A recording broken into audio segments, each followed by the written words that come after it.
గురూజీకి తోడు నీడగా మాతాజీ కూడా గురూజీ అడుగులో అడుగేసి సంస్థని అభివృద్ధి చెందించడంలో కోతిలాగా కర్పూరంలాగా సమాజానికి సేవలు అందిస్తూ వచ్చారు. సమాజానికి వెలుగుని అందిస్తూ కర్పూరంలాగా కరిగిపోయారు. రోజు 20 గంటల నుంచి కూడా సేవ చేసిన ఘనత మాతాజీది. అట్లా నిరురామంగా 25 సంవత్సరాలు కృషి చేశారు. రాష్ట్ర కరోనా టైంలో పరమపదించారు. తర్వాత గురూజీ అన్నింటినీ సమ్మేళనం చేసి కర్మయోగము, భక్తి యోగము, జ్ఞానయోగము, హఠయోగము, రాజయోగం సర్వశాస్త్రాలని కూడా సమ్మేళనం చేసి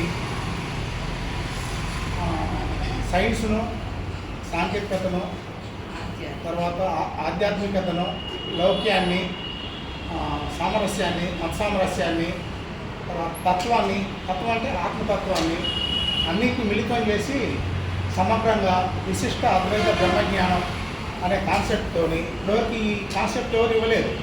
ఇప్పుడు మఠాధిపతులు, పీఠాధిపతులు ఉంటారు. వాళ్ళు వేదాలు, ఉపనిషత్తులు, సంస్కృత శ్లోకాలను వల్లవేయటం, బోధించడం చేస్తున్నారు. కానీ గురూజీ అనుభవజ్ఞానాన్ని, శాస్త్రజ్ఞానాన్ని ప్లస్ అనుభవజ్ఞానాన్ని మిళితం చేసి సమాజానికి అందిస్తూ వస్తున్నారు. అందుకనే గురూజీ మాట మంత్రంలాగా పనిచేస్తుంది. ఎందుకంటే అనుభవజ్ఞానం, శాస్త్రజ్ఞానం కాదు, రెండు మిళితం అవుతున్నాయి. కాబట్టి మంచి ఫలితాలు వస్తున్నాయి. సాధకులు కూడా సంతృప్తికరంగా వాళ్ళ సాధన కొనసాగిస్తున్నారు. సాధన అంటే ఒకటి మన ఆధ్యాత్మిక పురోగతి కోసం చేసే సాధన, హఠయోగం కావచ్చు, రాజయోగం కావచ్చు. తర్వాత సేవపరంగా కూడా భౌతిక సేవలు, సమాజాన్ని సక్రమంగా మార్గంలో నడిపించడం కోసం మన వంతుగా చేతనేని చేయాలని గురూజీ ఎప్పుడు చెప్తూ ఉంటారు. కాబట్టి ఆ రకంగా మేము ఏదో చేతనంత సేవల్లో మేము నిమగ్నం అవుతూ వచ్చాము. ఇంతకుముందు ప్రతి 2-3 నెలలకు ఒకసారి మా ప్రోగ్రాం వచ్చేది. ఎంఎంఏ క్లాసులు 10 days అండి. సంవత్సరంలో 4 సార్లు వచ్చాయి. అది అర్థం మాకు 4 నెలలు గడిచిపోయాయి సేవలు. ఇప్పుడు సంవత్సరానికి ఒకసారి, 6 నెలలకు ఒకసారి వస్తుంది. కాబట్టి అంత ఫుల్ టైం గవర్నమెంట్ చేయట్లేదు, చాలా తగ్గిపోయింది. ముందు చేసినంత పోలిస్తే చాలా తక్కువగా చేస్తున్నామని చెప్పాలి.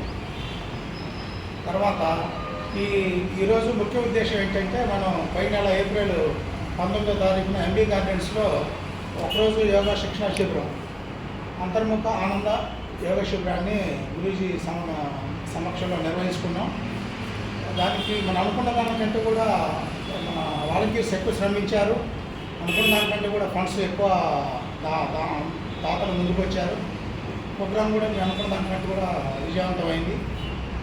చాలా అద్భుతంగా నవ్వుతూ నవ్వేటట్టుగా కార్యక్రమం నడిచింది. గురించి కూడా అంటే ఇప్పటివరకు మీరే రికార్డు 600 దగ్గర 550-600 మంది క్రాస్ చేయడం అంటే ఇప్పటివరకు మీ రికార్డుగా మిగిలింది ఖమ్మం కేంద్రం అనేది. అక్కడే 200-300 దాటలేదు అని గురూజీ నాతో 1 నిమిషాలు అన్నారు. అన్నీ ఫుడ్ కానీ అన్నీ సమపాలల్లో అన్నీ మంచిగా జరిగాయని సాటిస్ఫాక్షన్గా గురూజీ చెప్పారు. అది మాకు ఆనందం అన్నట్టు. అంతమించిన ఆనందం మాకే ఉండదు. తర్వాత ఆ రోజు జరిగిన అందరూ సహకరించారు. ఎంత చేసినా కానీ ఎక్కడో అక్కడ మిస్టేక్స్ జరుగుతూ ఉంటాయి. కాబట్టి అలాంటి ఏమన్నా మనం పునఃసమీక్షించుకొని భవిష్యత్తులో అలాంటివి జరగకుండా ఇంకా విజయవంతంగా సేవలు చేయడానికి దాని గురించి మీ అనుభవాలు, మీకు జరిగిన ప్లస్లు మైనస్లు ఏమంటే మా దృష్టికి తీసుకొస్తే దాన్ని కూడా మనం రెక్టిఫై చేసుకున్నాం. ఎవరు ఏం చేసినా లోకహితం కోసమే చేసేది. గురూజీ చేసినా, సత్యబాబాలు చేసినా, మనం చేసినా, వాళ్ళ స్వామి కోట్లలో చేశారు సేవలు, గురూజీ లక్షలలో చేశారు.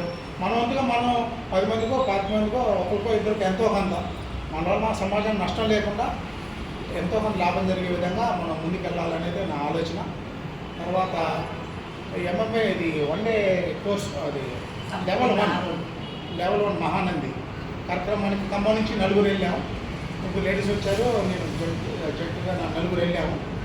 అది ఒక రకంగా పూర్వజన్మ సుకృతం ఉండి మనకు అదృష్టం ఉంటేనే ఆ క్లాస్ చేస్తాం అనేది నేను గంటపదంగా చెప్పగలను. అంత అద్భుతంగా ఉంది క్లాసు. ఒక 7 రోజుల క్లాసు. ఫస్ట్ రోజు వచ్చేసి సంస్థ పరిచయం, గురూజీ పరిచయం, తర్వాత అద్వైత మంత్రోపదేశం జరుగుతుంది. 2వ రోజు సృష్టి రహస్యం, 3వ రోజు వచ్చి జన్మ రహస్యం, 4వ రోజు వచ్చి కర్మ రహస్యం, 5వ రోజు వచ్చి ఆనంద రహస్యం, 6వ రోజు వచ్చి దాంపత్య జీవితం విశిష్టత, తర్వాత 7వ రోజు వచ్చేసి మంత్రోపదేశం ఉంటుంది. ధ్యానం చేసుకోవడానికి మంత్రాన్ని ఇస్తారు. అది గురూజీ ప్రత్యేకంగా డిజైన్ చేసి ఇచ్చారు. శాస్త్రాన్ని తెరుచుకొని యోగ సాధన చేసి యోగ సాధనలో ఫలితం సంపాదించే విధంగా దాన్ని తీర్చిదిద్దారు. అది మనకు అందుకోవడం అనేది మన అదృష్టంగానే భావించాలి. దానికి అంత ఉత్తమమైన ఫలితాలు వచ్చాయి. ఎందుకంటే ఆ గురించి ఆ స్వామి ఇచ్చిన మంత్రం అది. సత్యసాయిబాబా గారు స్వామికి ఇచ్చారు. స్వామి ఇచ్చినప్పుడు ఏం చెప్పారంటే, ఈ భూ ప్రపంచంలో ఇప్పటి వరకు నీకు ఒకటికి ఇది ఇస్తున్నాను, ఇది నీకు అందుతుంది, దీనివల్ల నువ్వు ప్రక్షాళన అయ్యి ఇంకా రెట్టింపు వేగంతో సమాజానికి ఉత్తమమైన సేవలు అందిస్తావని నేను నమ్మి నీకు ఇస్తున్నానని చెప్పారు. ఆ రోజు నీకు ఒక్కడికి ఉందని కూడా స్వామి చెప్పారు. గురూజీ నేను నాకు ఆ విషయాలను తెలుసు. ఆ రకంగా గురూజీ ఆ మంత్రాన్ని అందుకొని ఆయన ప్రక్షాళన అయ్యాడు. పరిపూర్ణ ఆరోగ్యంతో గురూజీ జీవిస్తున్నారు. మనకు తెలిసిన విషయం, గురూజీ ఎన్నో పుట్టుకతో రోగాలు కొత్తగా గురూజీ జీవితాన్ని ప్రారంభించి సంపూర్ణ ఆరోగ్యవంతుడయ్యాడు. మానసికంగా కానీ శారీరకంగా కానీ సంపూర్ణ స్థితిలో జీవిస్తున్నారు. గురూజీ చెప్తారు, నేను ఆత్మస్థితిలో జీవిస్తున్నాను, మీరందరూ ఆత్మస్థితికి చేరి ఆత్మస్థితిలో చేసే ప్రతి ఆలోచన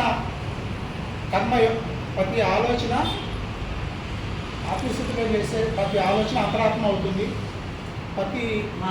ప్రతి వాక్కు అంతర్వాణి అవుతుంది, ప్రతి చేత అంతర్యామి అవుతుంది. ఆ స్థితికి మీరు వెళ్ళి ఆ స్థితి నుండి మీరు సేవలు సమాజానికి చేయాలి.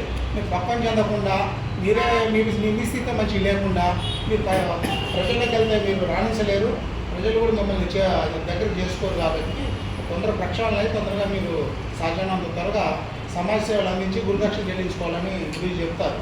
వారికి సంస్థ చేయాలని ఆజ్ఞాలను గురువు ఎప్పుడు నడుతుంది ఇంతవరకు ఎప్పుడు చెప్పలేదు. నేను 4 సంవత్సరాలుగా ఆ గురువు పెన్నెంటే ఉంటున్నాను. కాబట్టి అంత విశిష్టమైన గురువు కానీ ఈ సంస్థ కానీ దొరకటం అనేది మన పూర్వజన్మ